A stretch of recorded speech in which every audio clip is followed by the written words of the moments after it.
est-ce que vous autres, ça fonctionne aussi, mettons, à Cabane, là, est-ce qu'un client vous approche, est-ce que c'est par forfait que ça fonctionne aussi?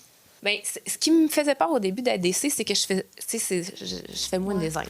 J'aime ça quand même, faire du design. Ouais. Un guide de marque, là, ça se fait, mettons, c'est combien de temps? C'est certain que l'image de marque, les logos, j'aimais beaucoup ça. L'iconographie, le sens que prend les formes. Paul, tu disais tantôt, je pense qu'il y avait comme plusieurs DA à Cabane en ce moment. Est-ce qu'ils étaient comme tous sur un même projet ou chacun avait comme leur projet différent? Mais c'est une bonne question, ça.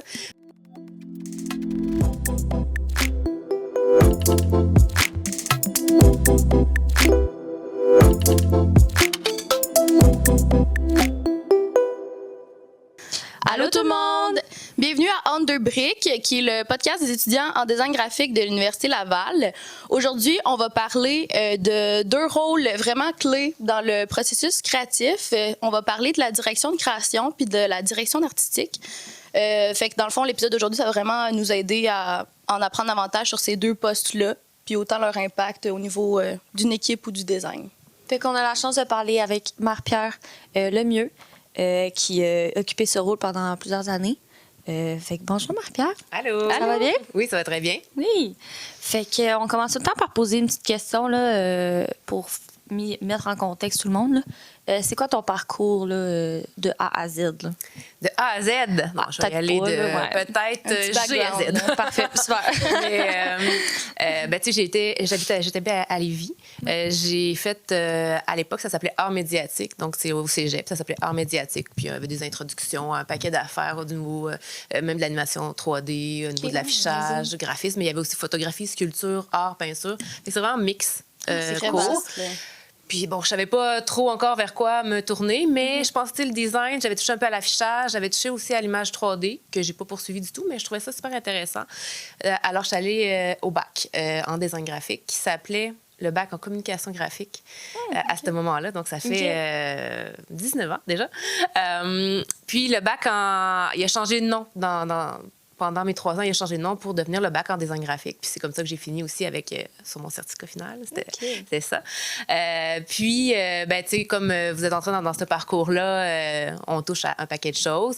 Moi, c'est certain que l'image de marque, les logos, j'aimais beaucoup ça, l'iconographie, le sens que prend les formes.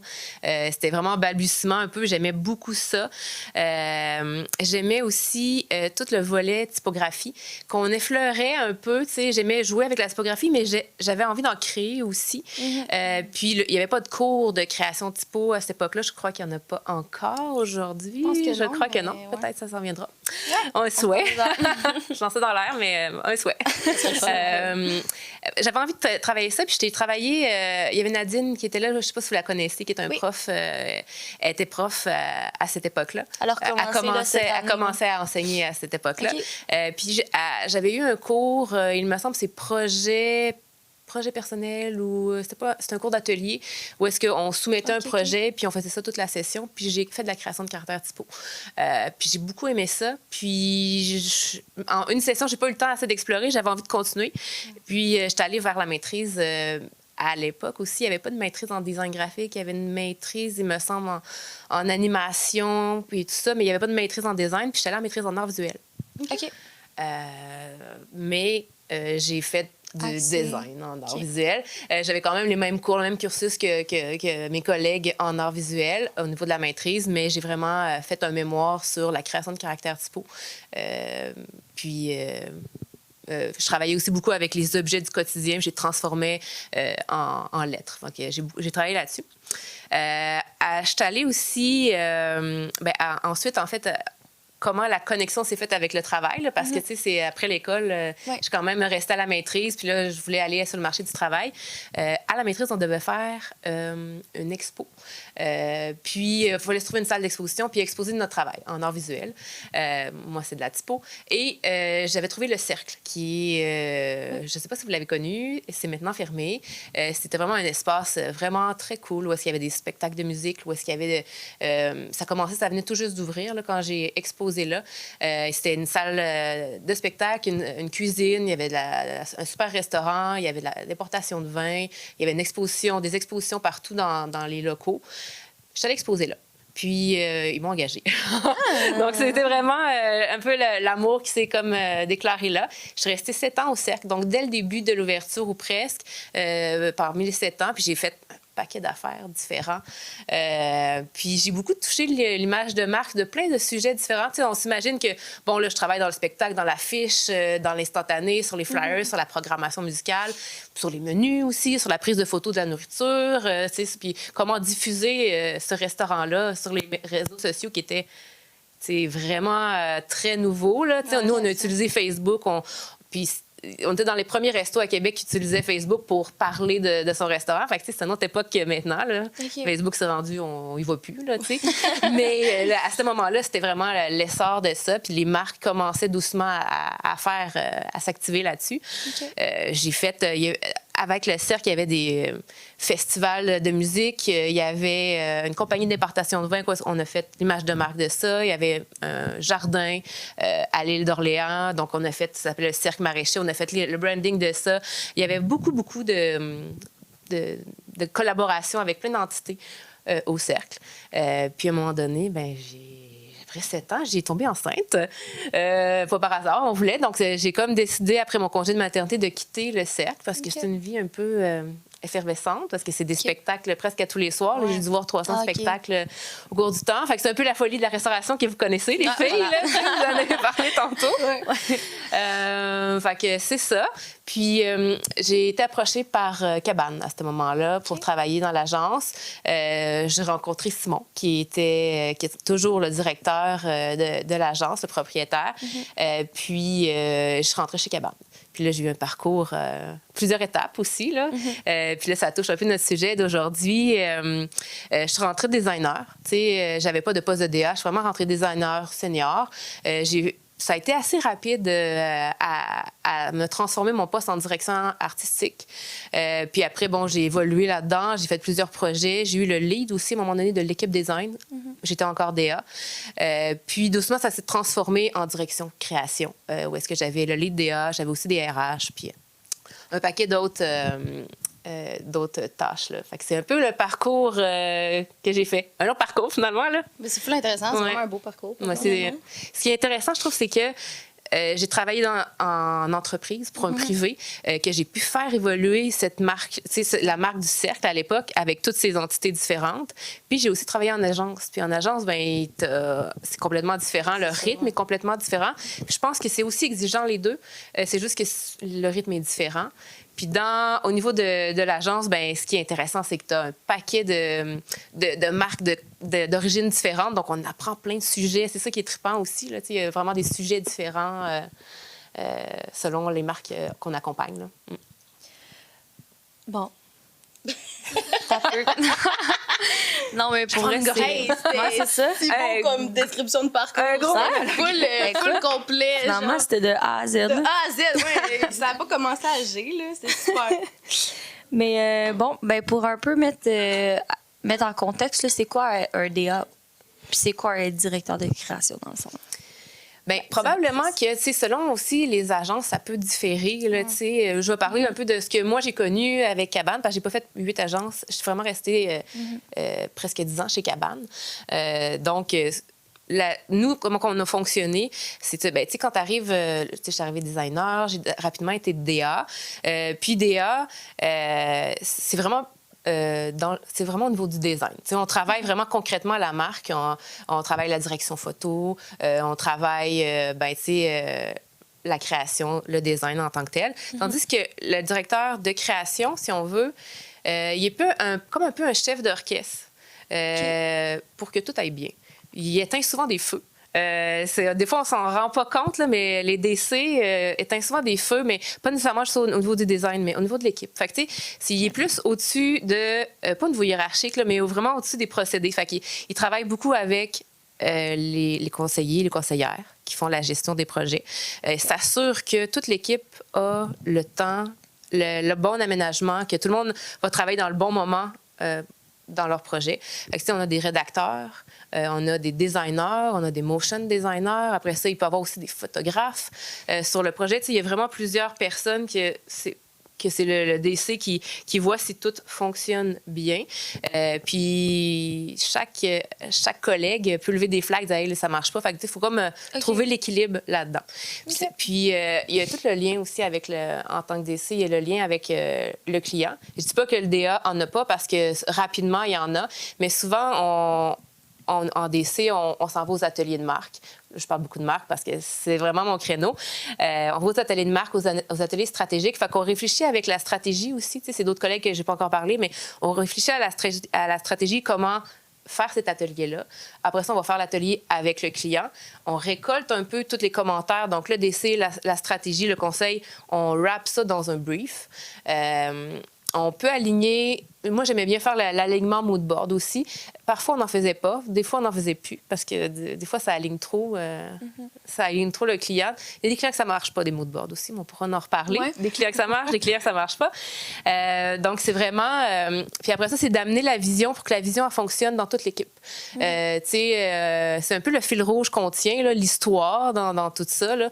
Fait que est-ce que la rédaction, tout ce qu'a écrit la rédaction au niveau peut-être des punchlines ou au niveau des body copy, est-ce que ça fonctionne avec le design? Est-ce que les messages clés fonctionnent avec le design? Le design est cohérent avec les mots qui ont été écrits?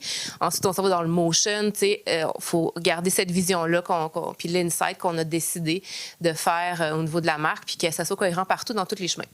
C'est comme une vue d'ensemble très high level, mais qui est vraiment intéressant. Puis ce que j'aimais beaucoup, moi, avec les DA, c'était mes best, les DA. C'est mes collègues préférés. Mais j'aimais bien comment dire, les aider. Je suis pas très dans l'imposition de ma vision, là. Puis souvent, ils trouvent le bon filon, ils essaient plein de choses, puis ça fonctionne ou ça fonctionne pas, mais j'aimais ça les aider à trancher, les orienter si ça fonctionnait pas, les pousser plus loin. Des fois, en agence, on n'a pas le temps. Des fois, c'est aussi au niveau scolaire qu'on n'a pas le temps. On pitch la première idée.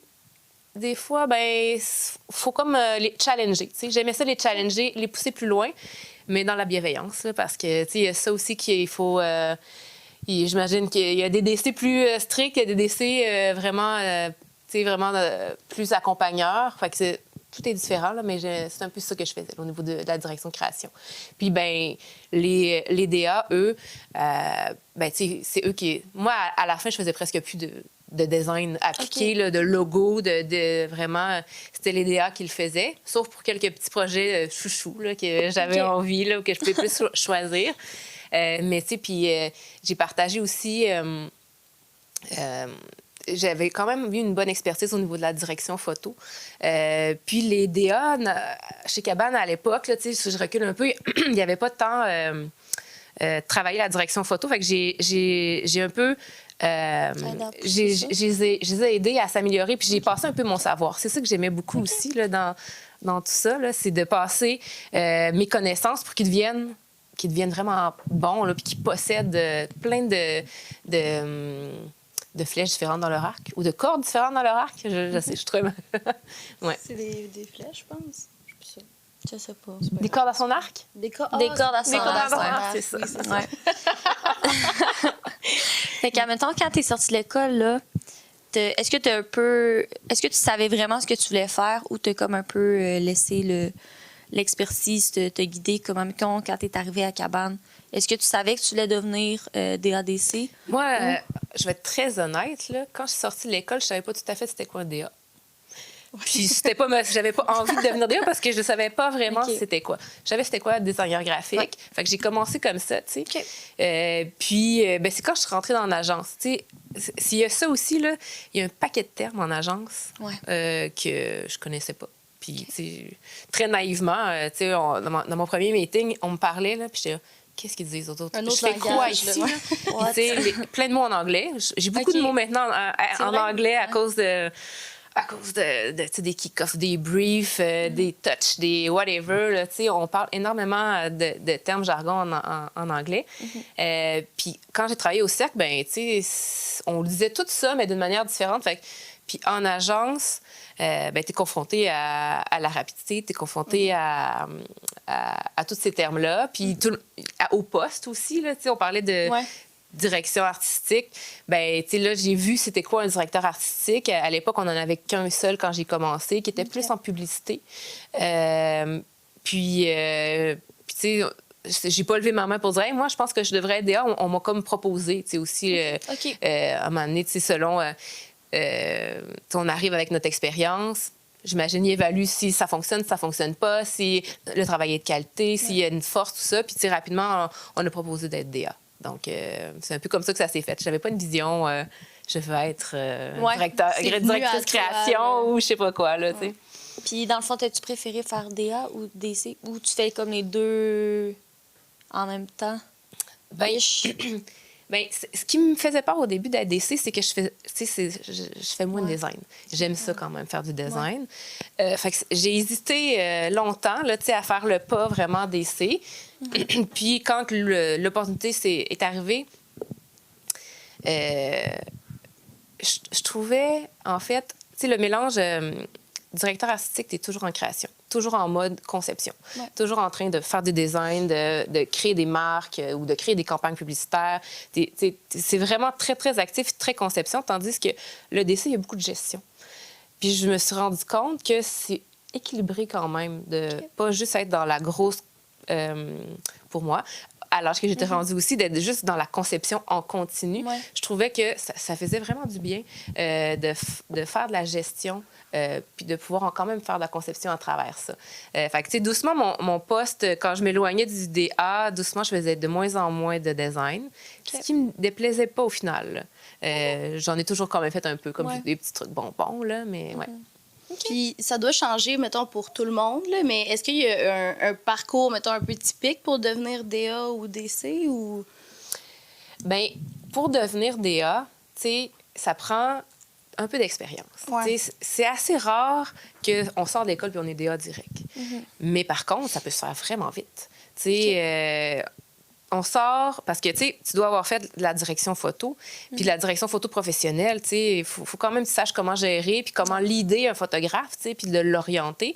C'est quand même du boulot. On le fait un peu à l'école, mais là, l'appliquer, l'expérience, c'est ça qui fait qu'on peut accéder à DA, puis aussi de l'idée une marque seule. Souvent, on est accompagné à l'école. Fait que, de le faire soit de manière autonome, en travailleur autonome, soit avec une entreprise ou à la pige, c'est tous des bons moyens de commencer à se faire l'expérience pour devenir DA. Mais un DA, là, chez Cabane, du moins, ben, c'est ça. Ça fait de la direction photo. C'est capable d'aller pitcher leur projet devant les clients. C'est capable de bonifier puis de faire 2 tracks différentes pour la marque, puis que les 2 se valent aussi. Des fois, on fait une marque, on fait 2 tracks différentes, là, 2 univers de marque, 2 logos différents. Il y en a, sont pas toujours équivalents. Il y en a toujours un qu'on préfère. Il faut arriver à ce que les 2, on soit fiers. S'il faut que le client décide, puis il prend le B, que c'est ton B que tu aimes moins, ben, tu vas être un peu déçu. Fait qu'il faut absolument que les 2 soient à la hauteur, puis que ce soit en accord, puis que le client prenne. Fait qu'il y a beaucoup de choses à apprendre.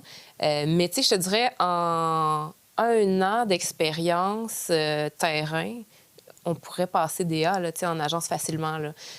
Puis tout dépendant de la personne, de ce qu'elle veut aussi. C'est ça doit changer un peu aussi de certaines agences, là. C'est sûr que ça... C'est pas les mêmes tâches. Puis, tu sais, il y a aussi des postes que nous, on n'avait pas parce qu'on est une plus petite agence, mais tu sais, il y avait des postes de DA junior. Donc là, tu arrives, tu n'as pas nécessairement toutes ces compétences-là, mais tu les acquiers doucement. Fait que tu passes intermédiaire, tu passes senior. Tandis que nous, on n'avait pas ça parce qu'on était trop petits, tu sais. Peut-être que Cossette et le G2 ont ça. Mais nous, Cabane, tu sais, c'était vraiment... ben, tu rentrais designer, intermédiaire ou senior.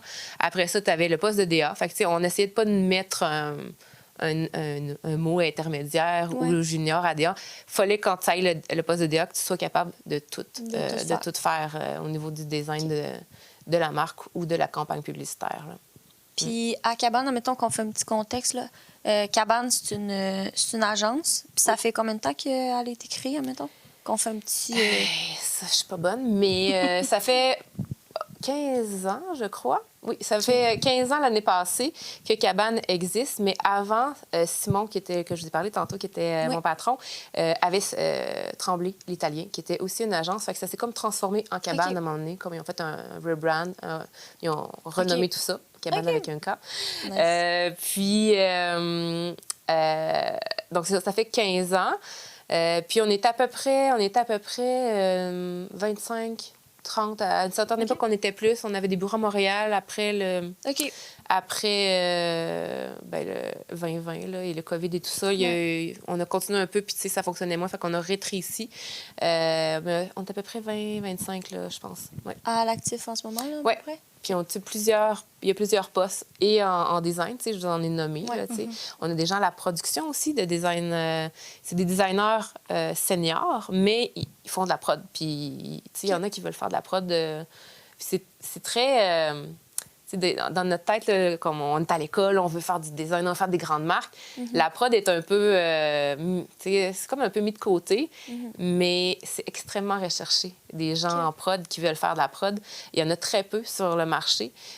Puis, tu sais, ils ont des aussi bons salaires que les designers et que les DA parce que c'est vraiment c'est un besoin d'avoir quelqu'un en prod qui est efficace puis qui est capable de décliner un paquet de trucs. Fait que ça, c'est un poste d'entrée. Puis après ça, il y a tous les postes que je vous ai nommés. Sinon, il y a de la stratégie, il y a du service conseil. On avait aussi de la stratégie média. Donc, tout ce qui est numérique et traditionnel là, qui rentre là-dedans aussi. Okay. Ça, c'est tout le DC qui gère cette équipe-là pendant les projets, dans le fond? Ou... Bien, tu sais, on fait pas, mettons, la gestion des calendriers, parce qu'on a quand même des directrices de compte, puis des conseillères. Mais nous, on s'assure qu'il y a un fil conducteur de la marque dans tout. Garder l'essence. Oui, puis, au niveau de toutes ces expertises-là. Comment vous faites, mettons, pour garder cette même vision-là tout au cours des pas des projets, mais des étapes du projet, mettons? Là? Bien, c'est des rencontres. Mais tu sais, c'est beaucoup du travail d'équipe au final. Tu sais, je crois pas que le DC est au-dessus de la stratégie média ou est au-dessus du DA. Tu sais, mettons, hiérarchiquement, peut-être, là, mais tu sais, au final, c'est comme un travail d'équipe qu'on veut tous se rendre à la même place. Donc, tu sais, c'est... j'ai comme oublié la question, mais au final, c'est vraiment le travail d'équipe là, qui fait que ça fonctionne. Puis que, OK. Puis admettons qu'on se lance là, sur... Il y a quelqu'un qui vient vous voir pour un mandat. Comment ça se passe là? Il y a des choses différentes là-dedans. Là, parce que, tu sais, je pourrais parler de 2 projets qui sont extrêmement loin l'un de l'autre. Là. OK. Il y a un projet, par exemple, du Musée national des beaux-arts, de l'image de marque du Musée national des beaux-arts du Québec, qui a été lancé là, super récemment, là, il y a quelques semaines, un mois maximum. Mais ça a été un travail sur 4 ans. Ça, c'est un autre game, tu sais. Là, pour ce projet-là, moi, j'ai été vraiment directrice création. Mais il y a 4 ans, j'étais supposée d'être DA là-dessus. Mais le projet a tellement été long, ma carrière a évolué aussi à travers tout ça. Mais tu sais, j'ai été là dès le début, aux ateliers de marque, aux ateliers de positionnement, aux ateliers de stratégie. Il y a eu plein d'entrevues avec tout le corps des gens qui travaillent au musée. Il y a eu des sondages, il y a eu vraiment un gros travail de recherche, presque de 2 ans au niveau stratégie, avant qu'on commence à faire du design. Parce qu'on voulait être bien... le musée avait besoin d'être bien aligné. Puis c'est un projet qui est à long terme aussi. Après ça, quand on a commencé le design, ça s'est fait assez rondement, je vous dirais. Puis on avait engagé Charlène, qui a fait le bac ici aussi. Puis c'est elle qui a fait le design. C'est elle qui était la directrice artistique de tout ça. Donc on travaillait vraiment ensemble au quotidien. Puis elle était à Montréal, donc on travaillait avec les réseaux sociaux, puis on faisait des Zooms ou des Slack ou tout ça.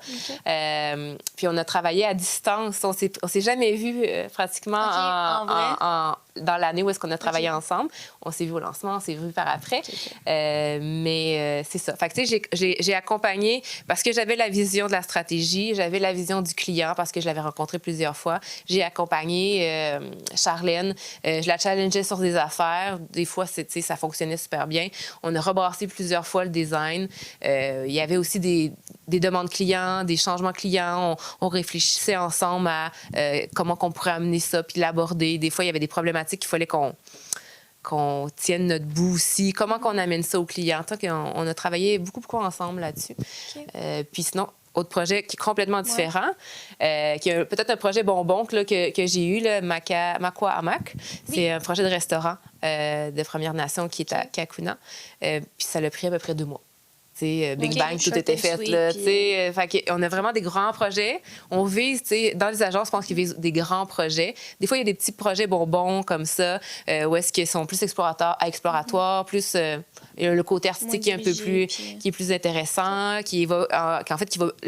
qui est intéressant, c'est la vitesse aussi que ça va, de voir le produit fini rapidement.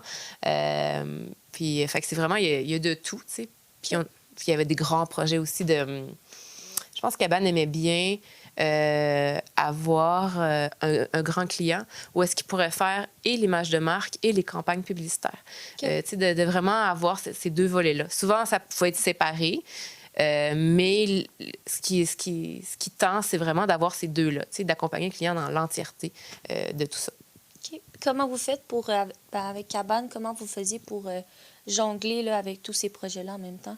Est-ce que vous aviez plusieurs projets ou c'était plus comme tu avais ton projet à toi, puis chacun avait son projet, ou c'était vraiment de l'entraide? Puis... Bien, tout dépendant. Au niveau de DC, j'avais plusieurs projets en même temps. Mais au niveau du DA, souvent, c'est un projet design, limite 2, s'ils ne sont pas dans le même, dans la même étape de processus.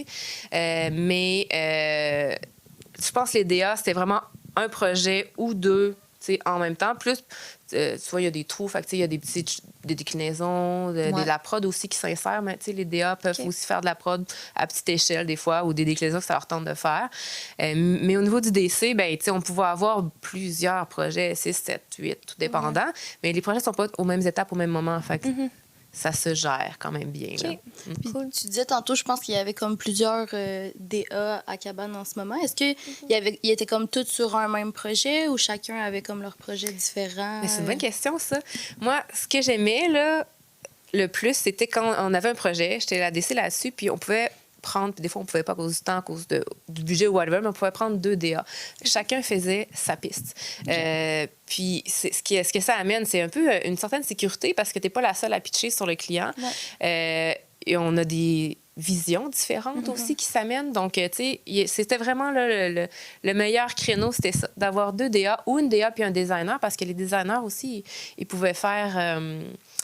ils font de la marque, là, donc on pouvait prendre un designer, une DA, chacun faire leur track. Il y a une autonomie qui est différente à un ou l'autre des professions, si on veut, mais c'était vraiment ça que je préférais. Là. OK. Puis, moi, j'ai un petit peu de difficulté là, à comprendre. C'est quoi exactement comme la différence entre un DA puis un designer? Un DA puis un designer? Bien, le DA, comme je parlais d'autonomie, c'est que lui, il peut... il a l'expérience d'aller d'aller diriger un photographe, de faire une direction photo, de faire des choix que le designer n'a pas. Peut-être qu'il va acquérir, peut-être que ça ne tente pas non plus.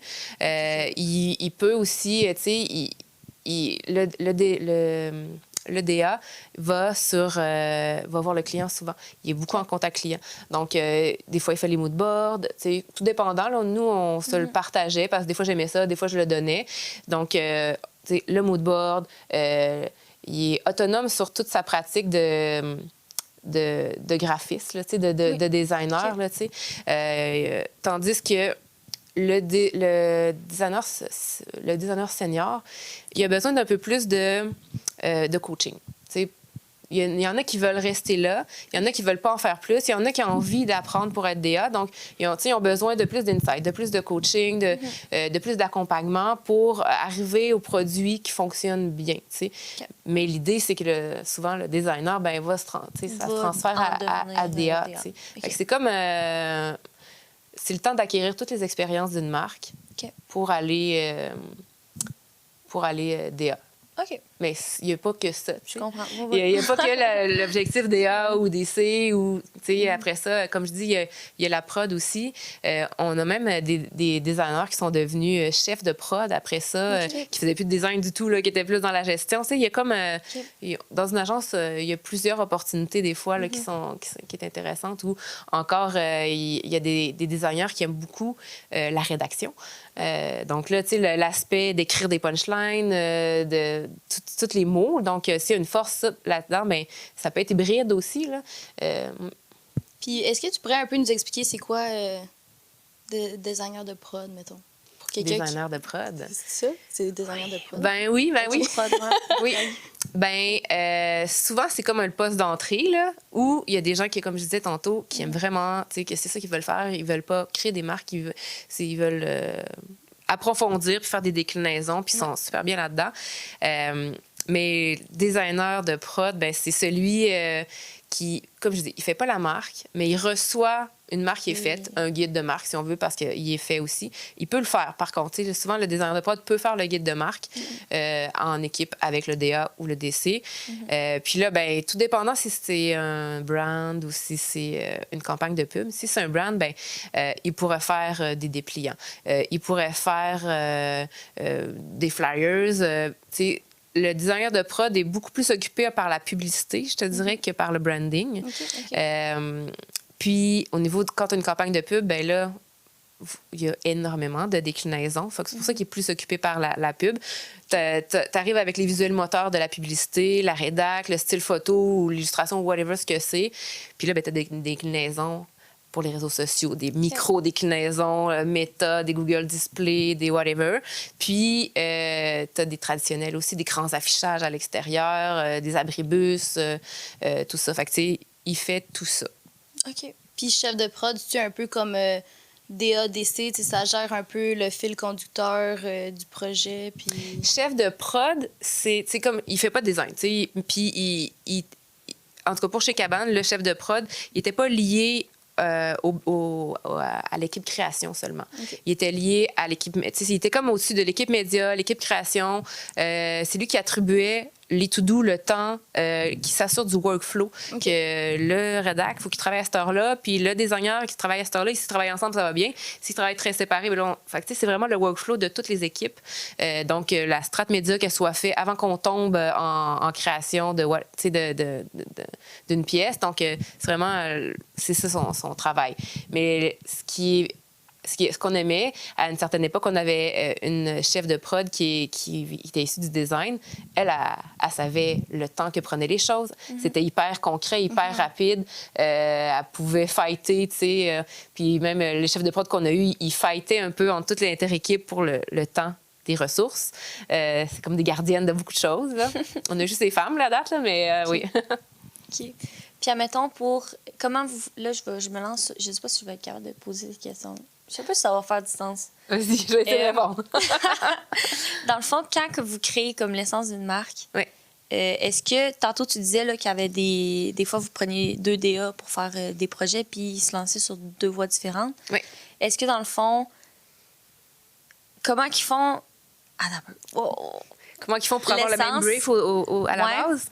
Ben, est-ce que, dans le fond, vous créez comme l'essence de la marque, puis après ça, ils se lancent là-dessus, ou chacun de leur côté, ils se créent quelque chose de différent, puis après ça, le pitch au client? Bien, je peux te donner un exemple d'un projet, là. Je n'aimerais pas non, mais il y a plusieurs flows différents, si on veut. Okay. Mais si on a 2 personnes, 2 designers ou un designer, une DA dans un projet, souvent, le DC, c'est là qui va rentrer avec le client au niveau de la stratégie, qui va rentrer avec le client après ça pour faire le brief puis pour faire des mots de board, qui va proposer déjà une vision qui est en tête.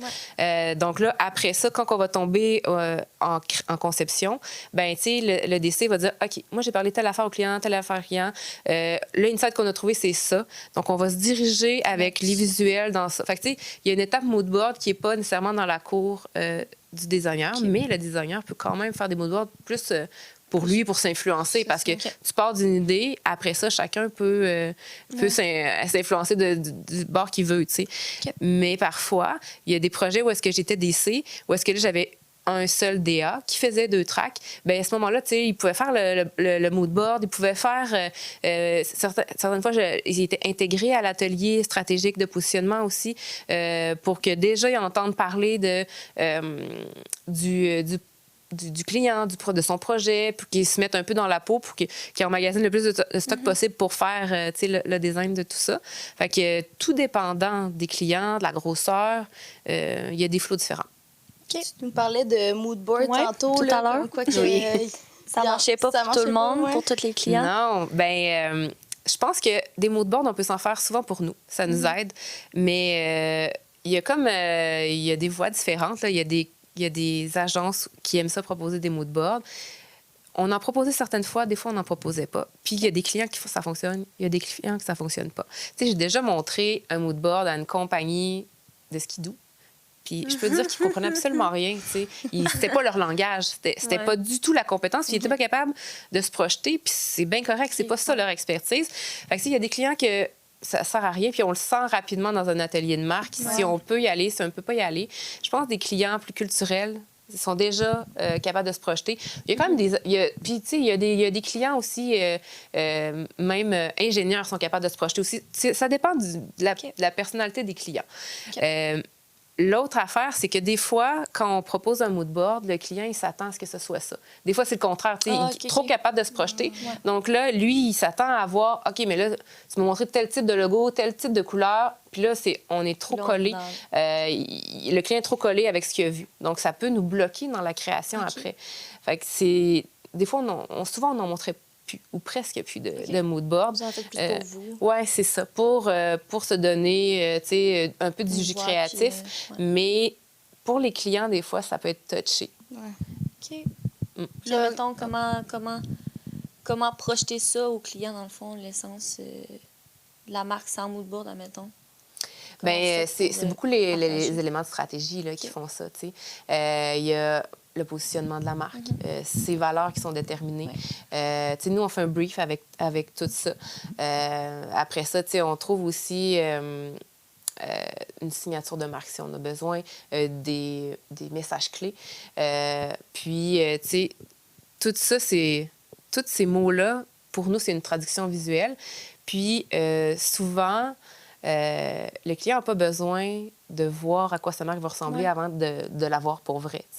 Mais il y a des clients qui en ont besoin aussi. Là. Donc, je crache pas sur les mood boards parce que j'en ai utilisé, puis je vais sûrement toujours en utiliser. Mais des fois, ça ne fonctionne pas. Puis là, on parle de clients, mettons. Est-ce que tu peux nous accompagner sur comment ça fonctionne avec les clients? Il y a comme une rencontre initiale pour parler du projet. Là, tu parlais d'élaborer les valeurs, la mission de l'entreprise, etc. Après ça, il doit avoir sûrement des rencontres fréquentes avec lui pour... Bien, oui. Là, c'est ça. Il y a comme tout le gros chunk de stratégie qui est là. Des fois, il n'y en a pas aussi. Des fois, le client n'a pas besoin de... Parce qu'il y a déjà sa stratégie. Il l'avait déjà soit réfléchi par lui-même ou par une autre agence. Fait que des fois, on n'en rentre pas là-dedans. Mais nous, on doit digérer un peu tout ça pour arriver à des constats puis à faire un enlignement. Ce que j'aime bien dans la marque, c'est proposer un archétype de marque. C'est comme une histoire. Puis, à ce moment-là, si je prends, par exemple, un client que j'avais, que j'ai pu, qui est normandin, on avait déterminé que lui était people pleaser. C'est-à-dire que c'est un peu monsieur, madame, tout le monde. Il veut plaire un peu à monsieur, madame, tout le monde. C'est probablement l'archétype le plus dur parce que plaire à monsieur, madame, tout le monde, on plaît à qui? Mais eux, c'était vraiment ça qui était très fort chez eux. Fait qu'on a fait un filon avec eux. On a proposé cet archétype de marque-là. On a proposé une ligne, la signature qui est « ça fait plaisir ». Puis après ça, on est rentré avec ces deux-là en design. Donc là, le design, il doit être plaire un peu à monsieur, madame, tout le monde. On avait bien sûr des lignes, on voulait rajeunir la marque. On avait comme fait plein de constats qu'on proposait. On avait fait une analyse aussi de l'état des choses, là, de leur logo, de comment ils sont en photo, de c'est quoi leur ton rédactionnel. qui étaient vraiment très, très publicitaires et qui parlaient jamais de leur marque. On a fait vraiment plusieurs constats, même sur leur logo, sur la typographie de leur logo. On a vraiment évalué là, puis analysé tout ça. Puis on leur a fait des recommandations de direction. On voulait être plus jeune, on voulait... c'est ça, je dis, on voulait vraiment être plus jeune, on voulait faire un peu... On voulait pas exclure des gens parce que Normandin était et famille, mais gang de gars qui se réunissent pour aller boire un verre devant un match de hockey. Ouais. Mais c'était vraiment très généraliste. Fait qu'on on a travaillé avec des suggestions. Puis après ça, on est allé vraiment dans la marque. Puis oui, là, à ce moment-là, il y a plein de rencontres. Là, il y a plusieurs étapes. Là, il y a des étapes pour ce client-là. On a présenté trois univers, 3 logos différents. Puis on les a présentés. Un qui était peut-être un peu, comment on dit, un peu dans la nostalgie. L'autre qui était une évolution de ce qu'ils sont. Puis le dernier, c'était vraiment autre chose. Là, on allait un peu plus à gauche, jusqu'où ça pourrait aller.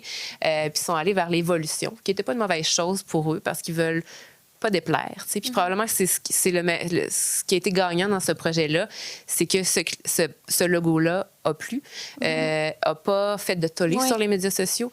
Il y avait vraiment peur de ça. Donc c'est vraiment, ça s'est vraiment bien intégré. Puis il n'y a pas eu de vagues. Ils ne voulaient pas faire de vagues. Puis il n'y en a pas eu. Donc je pense qu'on a bien réussi, selon le brief que le client nous avait donné, à faire naître à faire évoluer cette marque-là. C'est vrai que des fois, ça peut choquer les gens. Là. Oui, bien souvent, c'est ça, on envoie quelque chose sur les médias sociaux, puis là, comme les gens sont attachés à ce qui existe, c'est pas la même affaire quand il y a une nouvelle marque, mais quand il y a une marque qui évolue, c'est quand même touché de bien amener les choses. Là. Et cette vague-là, est tout le temps négative? Des fois, ça peut peut-être être... Non, des fois, il y a beaucoup d'amour aussi là, qui peut être donné. La marque, elle pouvait être désuète aussi. Là, puis des fois, elle change d'orientation aussi, la marque. Fait qu'il faut que la marque s'assume. Des fois, oui, ça fait toller, mais c'est correct. Il faut que ça change. Là. OK. Moi, je vais aller avec une question qui va un petit peu... qui n'a pas vraiment rapport. Mais est-ce que vous engagez beaucoup de pigistes à Cabane, mettons? Ou en agence? Est-ce que ça arrive fréquemment? Il y a beaucoup... chez Cabane, on avait quelques pigistes. Okay. Mais on essayait beaucoup de faire le travail à l'interne. Okay. Je pense que il y a beaucoup de pigistes qui travaillent pour plein d'agences. Ouais. Fait que, c'est assez une norme là, que les pigistes travaillent pour des agences. Ça peut toujours évoluer pour travailler en agence après, mais on en avait quand même au quotidien. Là. OK. Mettons, comment tu t'inspires, mettons, comme dans la vie de tous les jours, mettons, quand tu commences un projet, c'est où que tu vas voir, c'est où tu t'inspires? Est-ce que c'est comme dans la... Tu te promènes en rue, puis là, tu as une élimination? Ouais. C'est un gros sujet, l'inspiration. Ouais. Parce que, c'est un autre gros sujet aussi, trop s'inspirer, presque copier. C'est un autre... Le plagiat, c'est quand même... C'est vraiment une grosse question éthique là-dessus.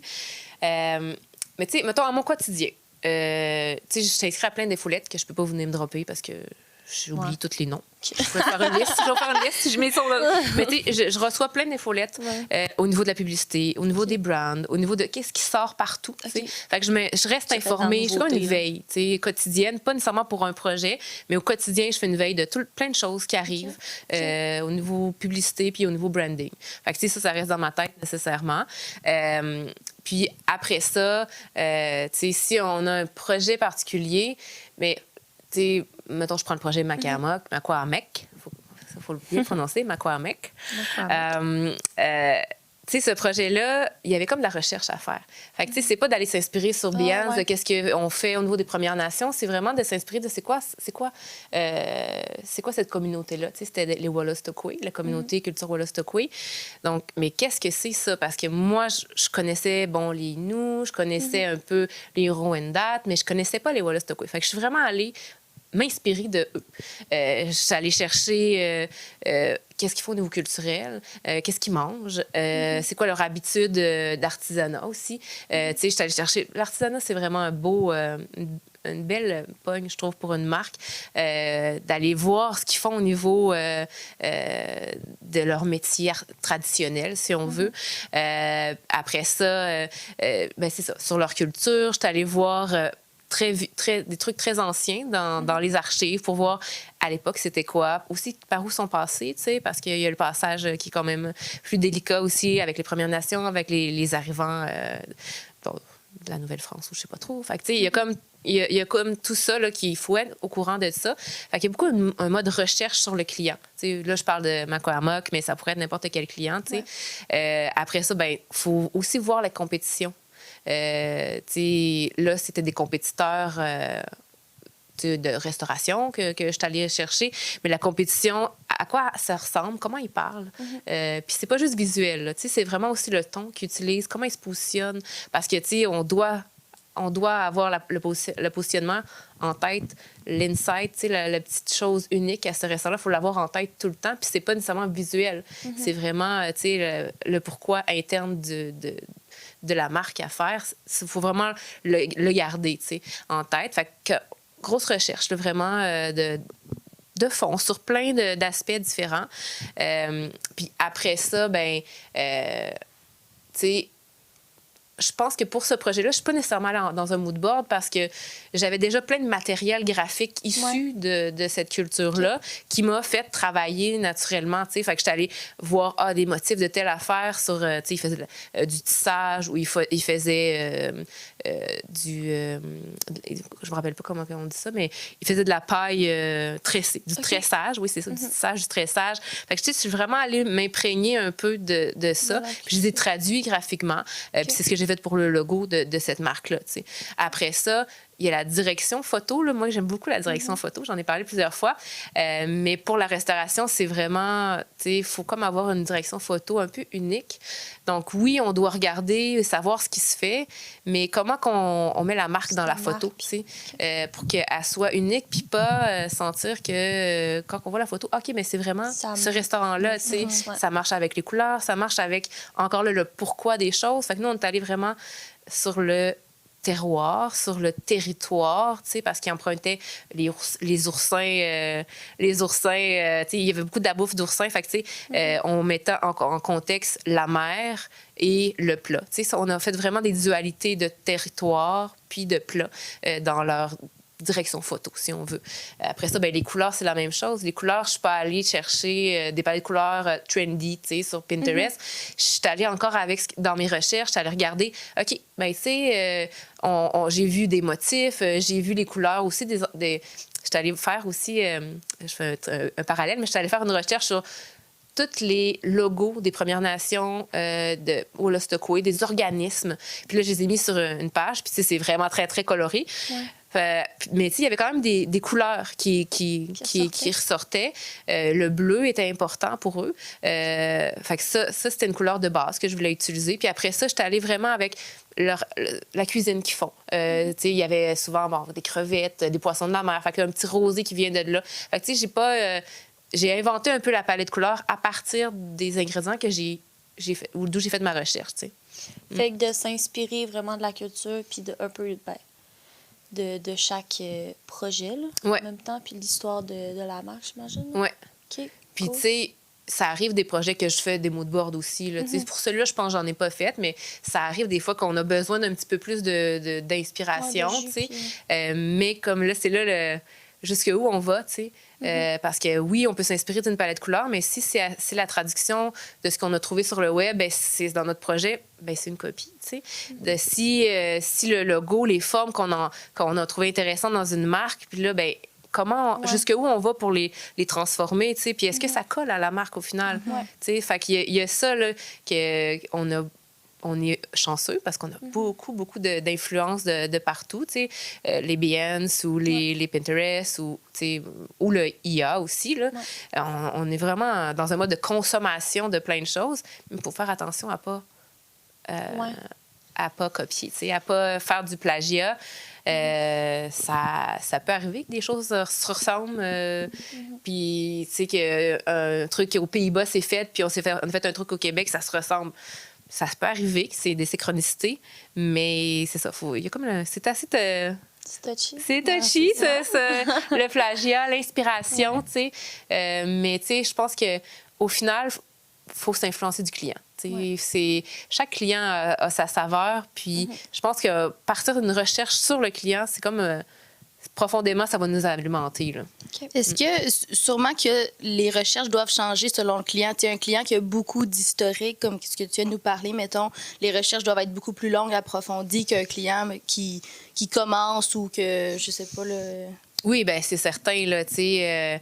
là, ici, on avait une nation, tu sais, fait que quand même, il y avait de la matière, là, tu sais. Mais, tu sais, j'essaie de penser à un exemple de client qui serait brand new, là. Ben, on avait fait un client... C'est un autre restaurant. J'ai fait beaucoup de restaurants. Puis, tu sais, en fait, il y avait déjà une historique. Il existait, ce client-là, puis il voulait changer de nom.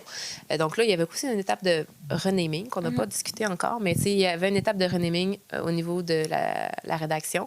Puis ce client-là, il voulait partir complètement à nouveau. Puis le client avait déjà des... Tu sais, des fois, le client arrive avec des envies de à quoi ça voudrait ressembler. Ouais. Fait que, tu sais, il te parle de son restaurant. Il dit « Ah, ben, je voudrais que ça soit plus industriel. » Tu sais, puis c'est comme un peu... ce restaurant-là, il voulait vraiment s'influencer de la culture suédoise. Il y avait beaucoup de produits nordiques, tu sais, qui fonctionnaient bien avec le Québec. Fait que, tu sais, il nous parle d'un paquet d'affaires, puis on se fait une image de ça. Après ça, tous ces mots-là, ben, c'est des mots qu'on peut aller faire de la recherche là-dessus. C'est ça qui est vraiment magique là-dedans. Tu sais, on a eu le projet de la Citadelle de Québec. Ça, c'est un beau projet aussi. Ouais, où est-ce qu'on n'a pas refait le logo? Ils ne voulaient pas l'en faire, ça arrive parfois. Puis des fois, c'est très complexe de refaire un logo. Là. Des fois, il y a beaucoup d'attachement, puis des fois, c'est très politique aussi. Donc, on ne devait pas refaire ce logo-là, mais on devait faire l'image de marque, puis une nouvelle direction photo. Puis, tu sais, eux, on a fait un atelier extraordinaire avec eux, puis ils nous ont tellement nourris, puis on a trouvé la petite pépite, tu sais, c'était comme... La Citadelle, c'est un endroit caché un peu dans Québec que personne ou presque va visiter, mais est énormément visité, mais pas tant par les gens de Québec. Mais c'est un peu une cité qui est cachée, qui est à découvrir, puis il y a des...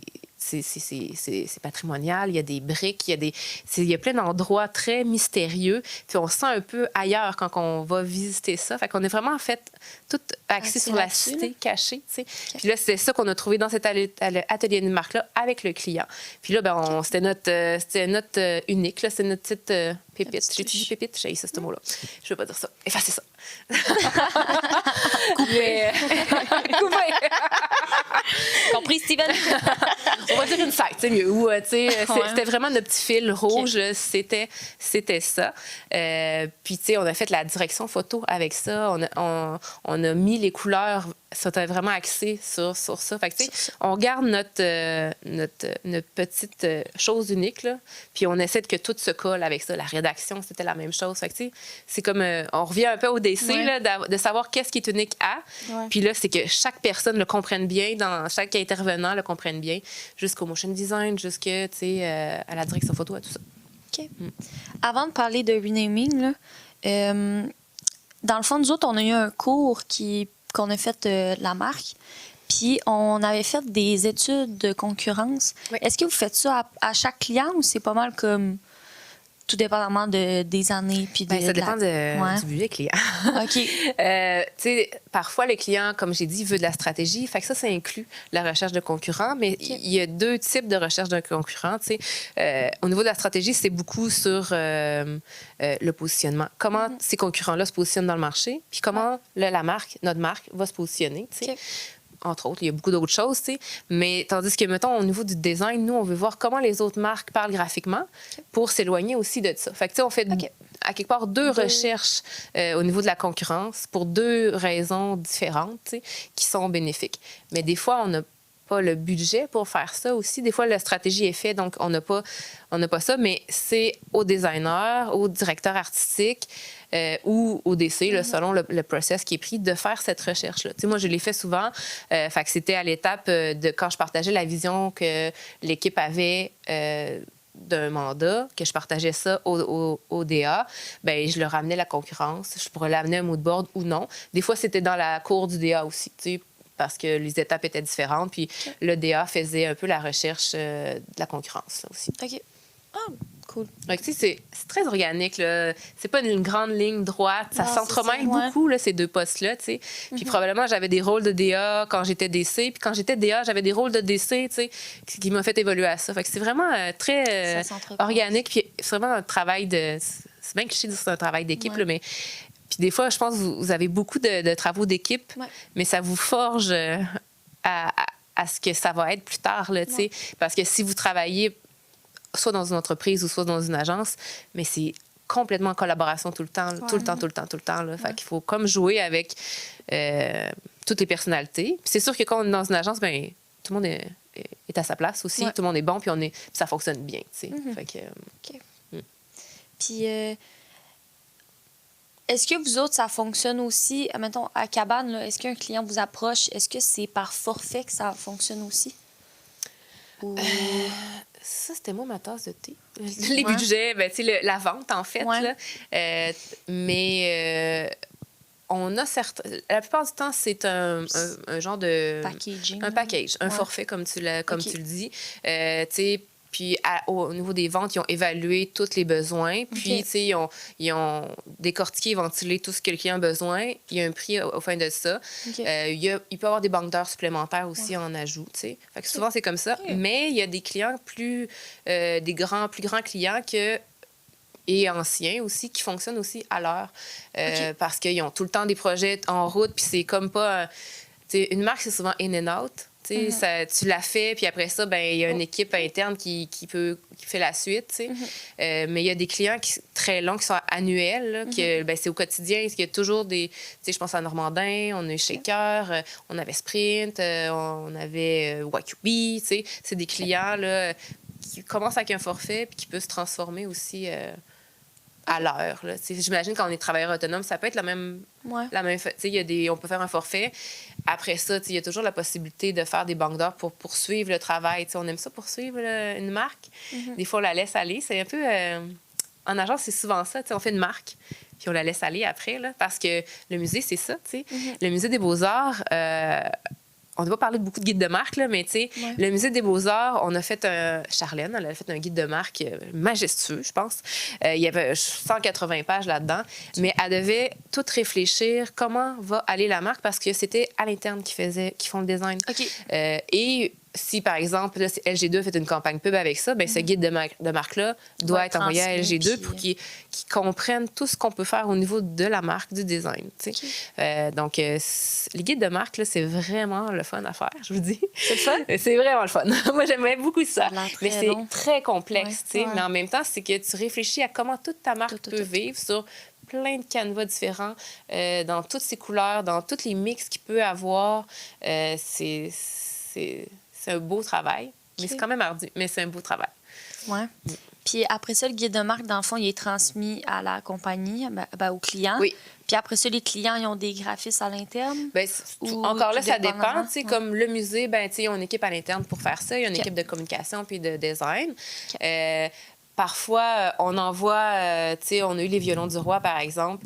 On envoyait la marque, il y avait des gens à l'interne, mais pour des plus grosses pièces, ils venaient vers nous. Fait que, tu sais, Ok. on a fait des dépliants, puis des Ok. flyers et tout ça, tu sais. Fait que, tout dépendant, en fait, de la marque. La Citadelle, ben, on a fait la marque, on a fait un paquet de déclinaisons aussi parce que c'était vendu dans le forfait, tu sais, qu'il y avait des déclinaisons pour tant de nombre d'heures, si on veut. Fait que là, ils ont fait un paquet de déclinaisons. Puis pour des projets sporadiques, ben ils viennent nous voir, tu sais. Puis, on voudrait faire une nouvelle direction photo l'hiver. Est-ce qu'on peut... vous pouvez nous monter une direction photo, puis on va faire un shooting avec nos photographes, puis tout ça. Puis là, on les dirige là-dedans, puis on va sur le terrain. OK. Fait que, tu sais, tout dépendant. Il y en a qui des clés en main, puis qu'on dit au revoir toujours. Puis il y en a qu'on poursuit, là. Ouais. Puis mettons qu'on revient sur le sujet du renaming. comme on Oui, parlait exactement. tantôt, Ouais. On est rendu là. Parce que oui. Comment? Comment ça marche? Comment ça marche, ça? Oh my God! Ouais, hein? Ben, Gros sujet. là, c'est pas nécessairement... c'est pas les designers ou les DA qui écrivent les noms. C'est souvent l'équipe de rédaction. Mais en fait, c'est tout le temps l'équipe de rédaction. Puis, tu sais, le DC est un peu en chapeau là-dessus, encore là pour, tu sais, est-ce qu'on est dessus? Est-ce qu'on a la bonne vision? Est-ce que le pourquoi il est là? Est-ce que ça marche? Tu sais? Mais c'est la rédaction qui propose des choses. Puis, c'est toujours un projet très long et très complexe. Ouais. C'est jamais facile. Le client a raison parce qu'il est attaché à ce qui existe. Puis là, il essaie de penser à toutes les possibilités puis comment ça pourrait être perçu. Fait que c'est vraiment toujours dur. Puis c'est dur de se projeter sans...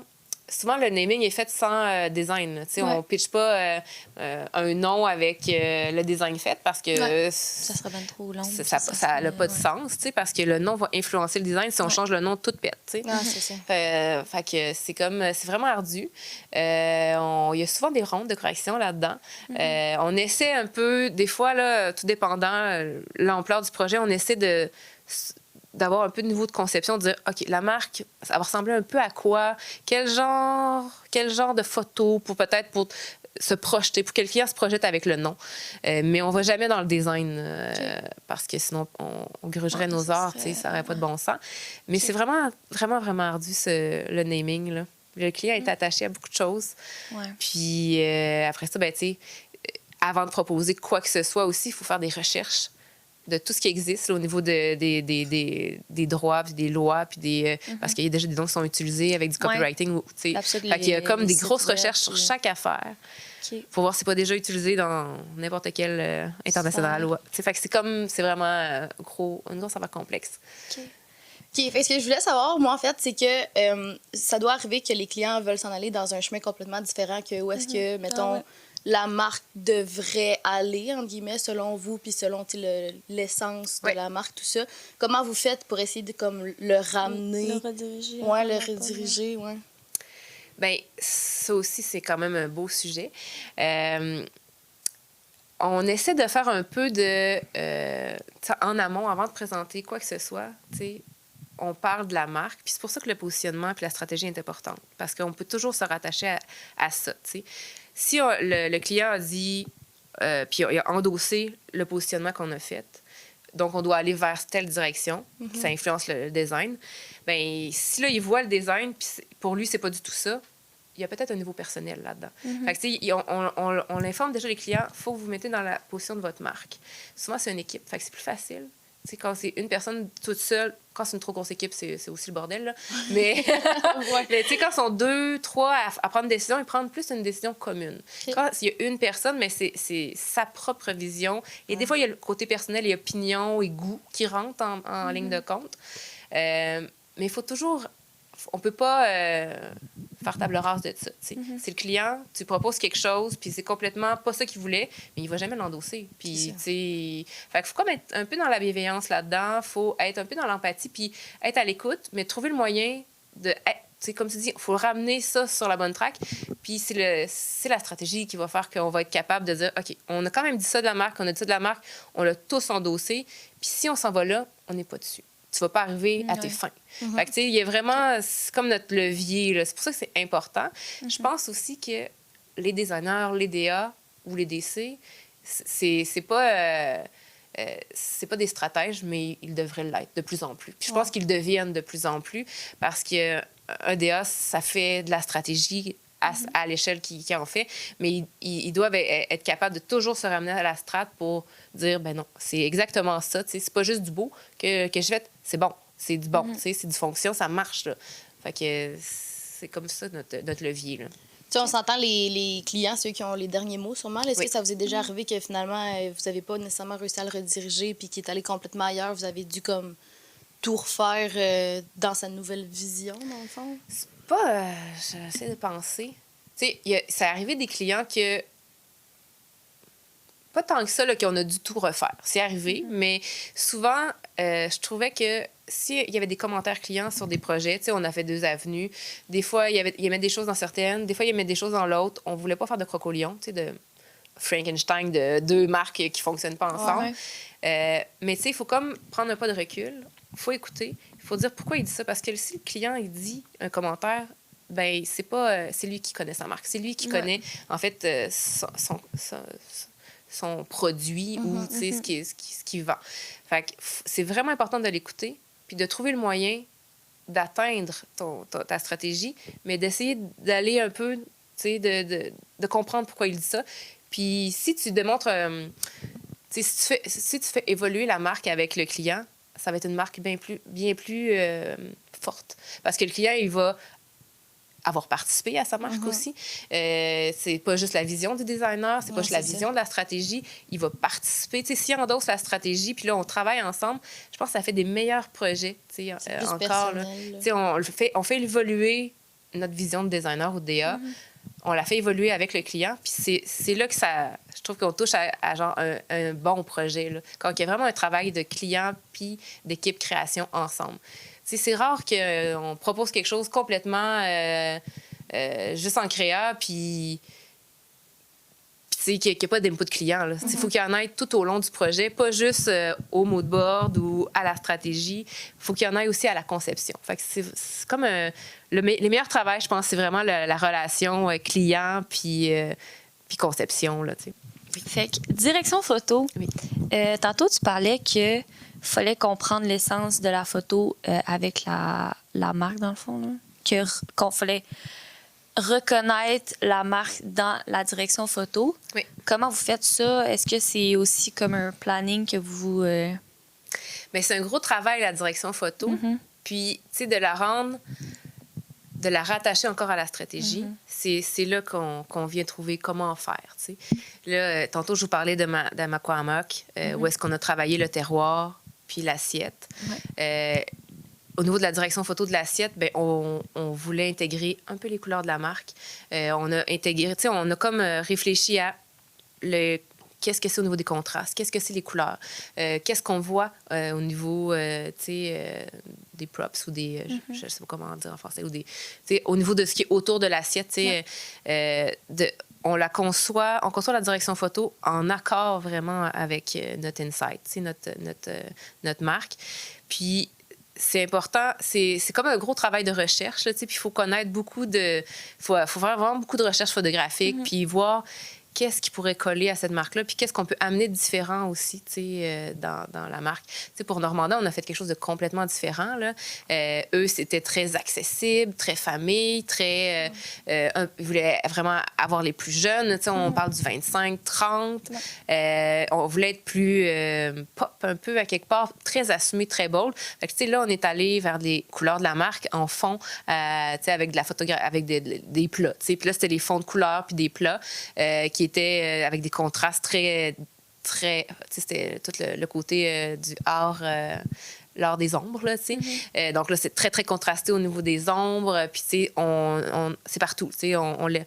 C'est important que ça se suive, que ça soit compris, puis que ça se poursuive dans tous les shootings photos, tu sais. Fait que tout dépendant de la marque, il faut trouver des astuces graphiques pour que ça soit... qu'on comprenne le fond de ce qu'on veut montrer, tu sais. Que ça reflète aussi les mots que vous êtes setés pour le... Oui. OK. Mais c'est vraiment un beau travail, la direction la DA, photo. Là. Puis je sais pas encore, tu sais, là, je vais donner le cours plus tard d'image de marque. Je sais pas, j'ai pas encore mis la tête là-dedans du tout. Fait que je sais pas c'est quoi aussi le contenu, mais si c'est, j'aimerais que ça en fasse beaucoup partie, là, cette direction photo-là. Là, parce que C'est intéressant. Ouais. Moi, c'est vrai, parce qu'on en a parlé hors podcast, mais On l'a pas dit. on l'a même pas dit dans le podcast. En tout cas, ben Marie-Pierre. Marie-Pierre va être professeure, à ouais. l'Université Laval. Surprise! Bientôt. Surprise! Non, Fait que vous ça, allez on en a peut-être parlé l'avoir avant. comme enseignante éventuellement dans un de vos cours. Ouais, ça va être cool. Oui. Je commence en septembre. Mais je suis déjà ici. C'est Vous allez me voir, je suis déjà dans les bureaux. Mais non, c'est ça. Mais là, en plus, il va être diffusé, puis tu vas être déjà prof. Oui, probablement, oui. Fait qu'ils vont le savoir déjà. Ils vont le savoir déjà. Ouais. Ouais. C'est pas une surprise. C'est pas une surprise, finalement. Coupé.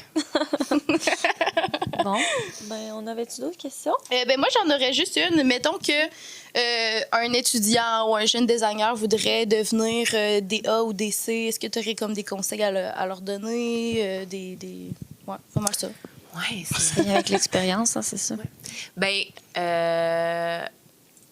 je pense qu'il faut être curieux, là. Tu sais, je pense que c'est important, la recherche, comme je l'ai dit tantôt. Là. Tu sais, comme on a un sujet, il faut le posséder, il faut aller vraiment, faut s'intéresser. Puis je pense que n'importe quel sujet peut être intéressant. J'ai déjà fait une shop de métal, et pas de métal musique, là, mais une shop qui faisait du stainless, là, qui faisait de la soudure.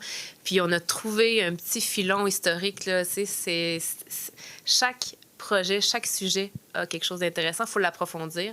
Puis quand on trouve notre petite fil rouge, là, ben, on le tient fort tout le long. Tu sais. Puis souvent, un autre conseil. Souvent, j'ai vu... c'est peut-être une déception, je sais pas trop encore. J'essaie de voir, là, j'analyse un peu ça. Mais tu sais, j'ai passé beaucoup d'entrevues chez Cabane, des gens au bac, puis ils acceptaient pas nécessairement un poste d'entrée. Mais ce qu'ils savent pas, c'est que le poste d'entrée évolue rapidement. Si le talent il est là, si les idées sont là, si, tu sais, rapidement, ça évolue en poste de designer ou DA, tu sais. Moi, c'est ce qui s'est passé, c'est ce qui se passait avec d'autres collègues aussi, tu sais. Fait que des fois, je suis comme triste qu'ils n'acceptent pas parce que je vois le potentiel. C'est le poste d'entrée, c'est pas ça qu'ils veulent. Mais des fois, commencer petit pour devenir très grand, tu sais, c'est... Voilà. Fait que ce serait peut-être mon conseil. Beaucoup d'expérience. Ouais. Mais la curiosité, ça revient souvent quand même dans le bac en design. Là, fait que je trouve ça intéressant. C'est le fun. C'est ça qui fait que tu démarques. Puis, C'est ça. Ouais. OK. Nice. Bon. Ben, on a une question qu'on pose à tous nos invités. Puis c'est une question qui fait aussi écho là, au nom du podcast Entre deux briques. C'est quoi la brique qui a été essentielle à la construction de ton parcours? Je sais pas comment on dit. C'est une grosse question, mais la première fois qui m'est venue, je veux dire, la première fois qui me vient dans ma tête, c'était mon questionnement au niveau de la typographie, je pense. Tu sais, quand je vous parlais tantôt que j'avais pas assez travaillé la typo, puis que j'ai fait mon atelier, puis après ça, j'ai fait la maîtrise pour travailler la conception typographique. Ben ça, ça m'a permis de faire des logos, puis des logos uniques avec une typographie unique. Okay. J'en ai plein, là, je vais parler de Normandin tantôt, mais elle est toute refaite complètement. Fait que j'ai créé chacun des caractères typo, un peu par l'expérience que j'ai eue. Fait que ça, je pense que j'ai beaucoup aimé ce travail-là. C'était la brique typographique que j'ai décidé de poursuivre le filon, puis que dans ma pratique, que j'ai appliqué pour plein de projets de marque, qui fait qu'on n'a pas juste emprunté une typo qui existe, on l'a refait. Puis être unique au client là, pour les bonnes raisons. Là. Puis ça doit être quand même unique à toi, là. Je veux dire, pas typo. Je crois quand même qu'il y a beaucoup de monde qui crée de la typo un peu... puis les logos, souvent, on n'a pas le choix. Ou des fois, on prend quelque chose puis on la modifie. Mais il faut comme avoir la vue de... Est-ce que ça fonctionne graphiquement aussi? Est-ce que l'équilibre est là? Est-ce qu'on lit bien les choses? Je pense pas que c'est unique à moi, mais c'est quelque chose que moi qui m'a comme porté un peu. Là. Puis ça, c'est vraiment intéressant. Moi, la typo aussi, j'aime beaucoup ça. Mais mettons, quand tu as fait ta maîtrise, là, comment tu as appris ça par toi-même, genre? Oui.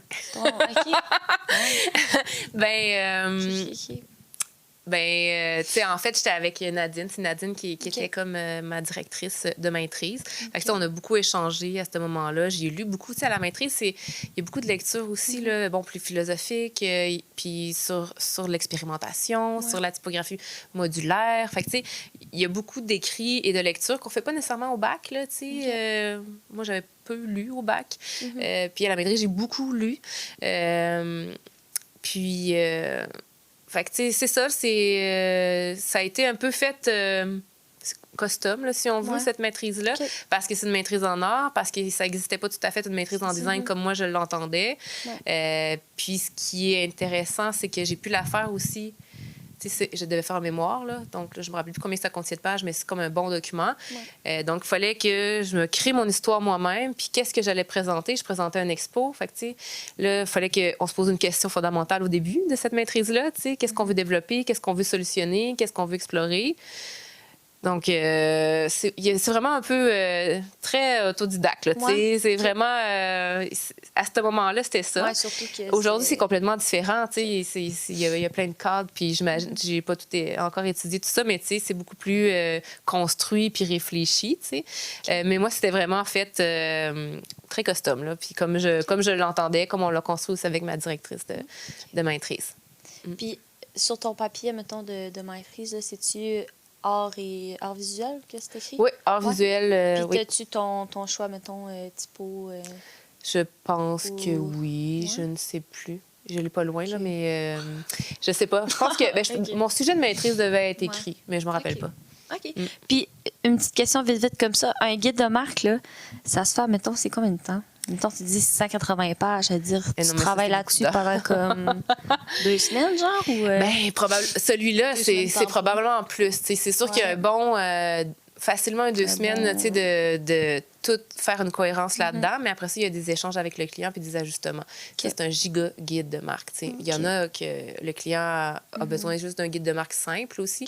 Fait que, ça peut être 8 heures, ça peut être, des fois, c'est très, très simple, ça peut être 5 heures. Des fois, ça peut être très long, comme des moyens, une trentaine d'heures, tout dépendant, là. Mais c'est sûr que si... Le minimum, c'est un document simple là, où est-ce que ça contient au moins tous les volets, là, les typos, les couleurs, la direction photo, après ça, tout le logo, comment il est positionné partout, qu'est-ce qu'il faut faire, qu'est-ce qu'il ne faut pas faire. Ça contient une coupe aussi d'exemples de la marque là, pour que les gens qui ont ça entre les mains puissent se projeter. Fait que c'est entre 8 et 15 heures pour quelque chose de très sommaire. Souvent, c'est ce que le client a comme budget, en agence, du moins. Ouais. Là. OK, cool. Est-ce que tu as un portfolio en ligne ou quelque chose que les gens peuvent aller voir, ou c'est tout comme plus sur le site de la cabane, les projets que tu as? Oui, il y a plein d'affaires sur le site de cabane, mais sinon, je pense que j'ai un Behance aussi, qui est quand même... il n'y a pas tous les projets, pas les projets de Maquamak puis du musée, parce qu'ils n'ont pas encore été faits probablement chez Cabane. Mais j'ai plusieurs projets là, sur mon Behance. Là. OK, super. Ben merci full d'avoir été avec nous pour merci. cet épisode-là. Merci. C'est vraiment intéressant. C'est le fun. Ouais, c'est le fun. Vraiment le fun. Parce que c'est vrai que les termes, on les apprend pas tant à l'école C'est ça. Ouais. d'agence. Fait que moi, DA puis DC, j'étais comme... Ben, tu sais, je savais un peu ça s'enlignait sur une quoi. image, là. Mais tu sais, je savais pas exactement c'est quoi les postes. Il y en a là. beaucoup qui mélangent les deux aussi, là, ou qui pensent que c'est la même chose. Ouais. Ou, Parce que c'est vrai qu'il y a des petites nuances, mais c'est Il y le a quand fun. même des nuances, mais ça s'entremêle aussi. C'est ça. tu sais. Puis j'avais le rôle de DA branding. Puis j'avais un collègue qui était DA publicité. Puis lui, il n'était pas issu du design. Il était issu de la rédaction de communication. Fait que lui, c'est un rédacteur de concept à la base, puis qui a évolué dans son rôle. Fait que lui, c'était complètement différent aussi, son rôle. Là, puis il était beaucoup au niveau de la publicité, puis des scénarios, des punchlines, des signatures, de tout ce qui est écrit. Fait que son rôle était très différent du mien. Il reste qu'il faisait quand même encore un peu de conception, comme moi, j'en faisais encore un peu. Il faisait beaucoup plus de gestion, beaucoup de résolution de problématiques aussi. Puis, ouais. OK. Fait que t'es pas obligé d'être designer pour finir des A, dans le fond. Là. Pour DA, oui. Je pense que oui. Pour DC, pas nécessairement. Pour DA, il faut... Tout dépendant. Il y en a en publicité, tu peux être DA pub. Puis, tu fais des maquettes sommaires. Quelqu'un va finir par faire ton design, puis le lécher, puis le rendre clean. Tu peux pitcher des idées aussi en tant que DA. Fait que c'est pas obligé que tu sois en design. Mais c'est bien. Mais c'est quand même faux. Plus, faut connaître la base. Là, ouais. OK. Bon, ben merci tout le monde d'avoir écouté l'émission d'aujourd'hui. Puis on se retrouve dans 2 semaines pour un prochain épisode. Allez, ciao. Merci. Bye.